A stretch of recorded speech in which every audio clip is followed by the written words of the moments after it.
नमस्कार दोस्तों। उत्तर प्रदेश के सभी दिव्यांग विधवा वृद्धावस्था पेंशन लाभार्थियों का आज दोस्तों 24 दिसंबर 2025 के एक नए वीडियो में आप सभी का स्वागत करता हूं। आशा करता हूं आप लोग बहुत अच्छे होंगे। दोस्तों देखिए, सबसे पहले मैं पंकज यादव जी का कमेंट लूंगा। ये लिखे हैं, सर मेरी मार्च 2025 में वेरिफिकेशन हो गया है थी, मेरी पेंशन कब शुरू होगी, कितनी आएगी। देखिए मैं आपको बता दूं, वेरिफिकेशन हो गया, सब कुछ ओके है, तो आपका पहला किस्त इस बार पक्का आएगा। इसका कारण ये है, देखिए मैं आपको बता दूं कि उत्तर प्रदेश सरकार का अनुपूरक बजट आ गया है। दोस्तों मैंने आपको कल ही ये बताया था कि उत्तर प्रदेश सरकार का अनुपूरक बजट आ गया है, जो हर क्षेत्र को मजबूती से आगे बढ़ाएगा। दोस्तों मैं बता दूं, हर साल अनुपूरक बजट पिछले साल भी आया था, और जो जितने भी अब जो पेंडिंग जो चीजें हैं, जितने भी पेंशनियर का जो पेंडिंग पैसा है, और ये आपका जो अक्टूबर नवंबर दिसंबर का ही नहीं, जो जनवरी फरवरी मार्च का भी जो पेंशन किस्त है, अब इसमें कोई डिले नहीं होगा, क्योंकि फाइनली बजट आ गया है। अब आपको किसी भी तरीके से परेशान नहीं होना। देखो, जो पंकज यादव जी ने कहा कि मेरा पेंशन नहीं आया, अब आपकी पहली किस्त आएगी।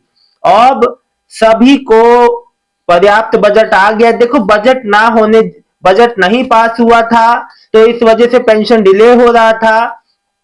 आपकी जो सितंबर वाली किस्त नहीं आई, जो जुलाई अगस्त सितंबर में आपका पैसा नहीं आ पाया, लेकिन अब इस बार आएगा, क्योंकि बजट अब आ गया है। और मैं आपको बता दूं, जितनी भी माताएं बहनें हैं, जितने भी वृद्धावस्था पेंशनर है, जितने भी दिव्यांग पेंशन है, नए हैं, खासतौर पे उन्हीं के लिए कह रहा हूं, क्योंकि जो जिनके पुराने हैं उनका लगातार आ रहा है, बस उनको अपने अक्टूबर नवंबर दिसंबर का पेमेंट का इंतजार है। देखिए, बिल्कुल भी परेशान होने वाला कोई बात नहीं है। आपका पूरा पैसा जितना भी आपका, जब से आपका में से जो पंकज यादव जी ने कहा कि कब से आएगा, जब से आपका पेंशन बन जाएगा उस महीने से चढ़ना चालू हो जाएगा। जितने महीने का बना होगा उतने महीने का आ जाएगा। बस आप लोग अपने बैंक खाते में डीबीटी एनेबल रखिएगा। भाइयों बहनों, मैं हाथ जोड़ के प्रार्थना कर रहा हूं आपसे, नए पेंशनियर ये गलती ना करें। मैं बार बार इसलिए दोहरा रहा हूं, इतना कहने के बाद भी आप लोग गलतियां कर देते हैं, जिस वजह से आपको इधर उधर परेशान होना पड़ता है।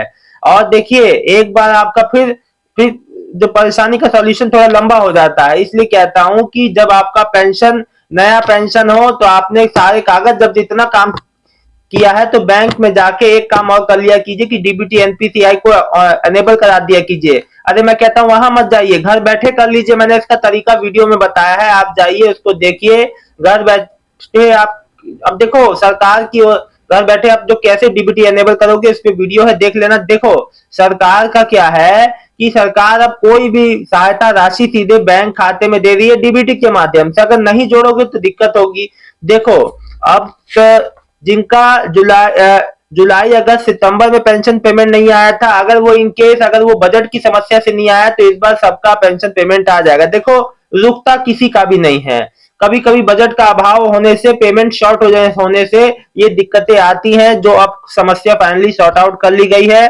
दोस्तों, अब आने का बात रहा, तो किसी भी समय आपके खाते में क्रेडिट होना चालू हो जाएगा। मेरे से एक भाई पूछ रहे थे कि सर डीबीटी स्टेटस जो ट्रैकर कब काम करना चालू होगा पीएफएमएस पे, जैसे हम पहले स्टेटस देखते थे। भैया देखो, वेबसाइट हो गई है अपडेट, अब जो पुरानी चीजें हट गई उसके बाद क्या मतलब है।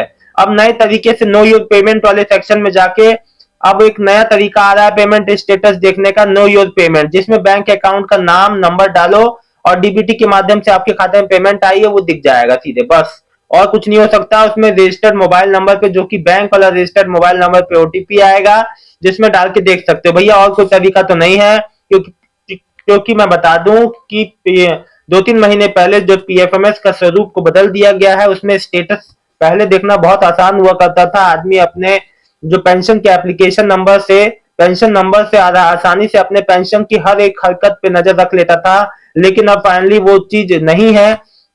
बीच में 2 महीना वेबसाइट बंद भी रही थी, फिर जब चालू हुई तो उसका नया स्वरूप देखने को मिला, जिसमें डीबीटी स्टेटस जो ट्रैकर के नाम से जो ऑप्शन आता था उसको हटा दिया गया है।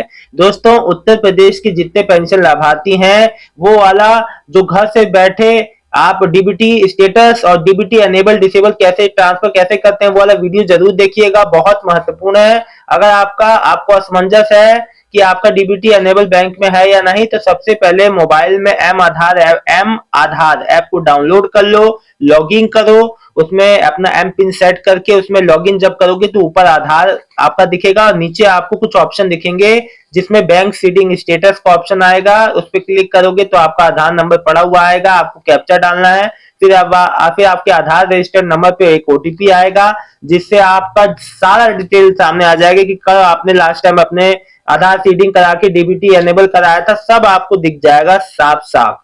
ठीक है, तो आपको बिल्कुल भी परेशान होने की कोई बात नहीं है दोस्तों। मैं आपको बता दूं, हर हर चीज का समाधान है अगर आपके पास जानकारी है तो। और जानकारी ना रहने के एवज में आपको परेशान होना पड़ता है, इधर उधर भटकना पड़ता है। अभी अभी दोस्तों पिछले दिनों जो अपडेट आई थी कि अब जो है वृद्धावस्था पेंशनर को इधर उधर कहीं भटकना नहीं पड़ेगा, फैमिली आईडी से ही आपका खुद ब खुद आपकी पेंशन चालू हो जाएगी। और बस आपका फैमिली आईडी में आपका नाम होना चाहिए और फैमिली आईडी इसके लिए बनी होनी चाहिए। तो ये चीजें अपडेट जो भी आती है, जानकारी आती है, ये जानकारी तभी मिलेगी ना जब आप जानकारी देखेंगे। तो दोस्तों मैं इसीलिए आपको ये बात से अवगत करा रहा हूं कि हर चीज का समाधान है अगर जानकारी हो तो। जानकारी ना होने के अवस्था में ही हमें इधर उधर परेशान होना पड़ता है, भटकना पड़ता है। जो अपने आप अपने भाई का चैनल देखेंगे, जानकारी मैं आपको हर समय नई जानकारी देता हूं दोस्तों। देखिए दोस्तों, कई लोग को शायद मेरी जानकारी, कई लोग मुझे नेगेटिव कमेंट भी करते हैं, कहते हैं कि आप तो हमें ये बात पता है, शायद आपको पता हो, मुझे उससे कोई समस्या नहीं है, लेकिन और लोग को मुझे गाइडेंस जो देनी है, बताना है सही बात, उनके हक का, उनके चीज का, उनके काम का, तो मैं अपना काम करता रहूंगा। देखिए भाई, जिसको देखना है देखे, मोस्ट वेलकम, जिसको नहीं देखना है ओके, इट्स ओके। सो देखिए, मेरा काम है जानकारी देना, जो मैं आपको हमेशा प्रोवाइड करता रहूंगा। जैसी जो किसी जिले में पेमेंट आना चालू होता है, मुझे जानकारी आती है, मैं आपको वीडियो के माध्यम से आज फिर आपको बताऊंगा। अगर आज जो पेमेंट आता है किसी का दोस्तों, बहरहाल मैं आपको बता दूं, जो मैंने आपको सारी सावधानियां बतानी थी नए पेंशनर को कि आपको क्या क्या गलतियां नहीं करनी है पेंशन आने, अब आपका किसी भी समय पेंशन आ सकता है। तो बी रेडी, आप अपना स्टेटस को चेक करते रहना। ऑनलाइन आपका जो पेमेंट माध्यम जुड़ा है बैंक से, तो आप यूपीआई इस्तेमाल करते हैं तो आप आराम से इसको बैलेंस भी चेक कर सकते हैं। तो उस माध्यम से भी आप जो है देख सकते हैं कि आपके अकाउंट में जो पेंशन आई या नहीं आई। बहुत आसान, अब देखो बहुत तरीके हैं, ठीक है। बहरहाल अगर आपका सब कुछ सही है तो पेंशन बिना किसी उसके आपके खाते में आ जाएगी दोस्तों। कोई भी समस्या हो पेंशन रिलेटेड, कमेंट करना मत भूलिएगा। जानकारी अच्छी लगी है तो वीडियो को लाइक करके चैनल को सब्सक्राइब कर लीजिएगा। शाम को लाइव आऊंगा, मिलूंगा आपको शाम को एक नेक्स्ट वीडियो में एक नई जानकारी के साथ, अगर शाम तक किसी का पेमेंट आता है। मिलता हूं दोस्तों, आप सबका दोस्तों बहुत बहुत धन्यवाद दोस्तों, आपका दिन शुभ हो। और कोई समस्या हो तो लाइव में जरूर जुड़े, मैं डेली लाइव आता हूं। और कमेंट जरूर करें, देखो आप लोग की कमेंट से ही समझ आता है कि आप लोग को क्या दिक्कत समस्या है, तो मुझे बताने में मुझे अच्छा लगता है। तो प्लीज आप लोग कमेंट करना ना भूलें, कमेंट जरूर करें। और नए हैं तो चैनल को सब्सक्राइब करें दोस्तों। हाथ जोड़ के विनती है आपसे, आप लोग वीडियो जरूर देखते हैं लेकिन चैनल को सब्सक्राइब नहीं कर रहे हैं, तो प्लीज आप लोग मेरी फैमिली का हिस्सा बनिए। हमारा सब एक जो परिवार है और इसमें सब जानकारियां शेयर होती रहती हैं, डेली अपडेट लाता हूं मैं, तो आता रहेगा दोस्तों। धन्यवाद दोस्तों।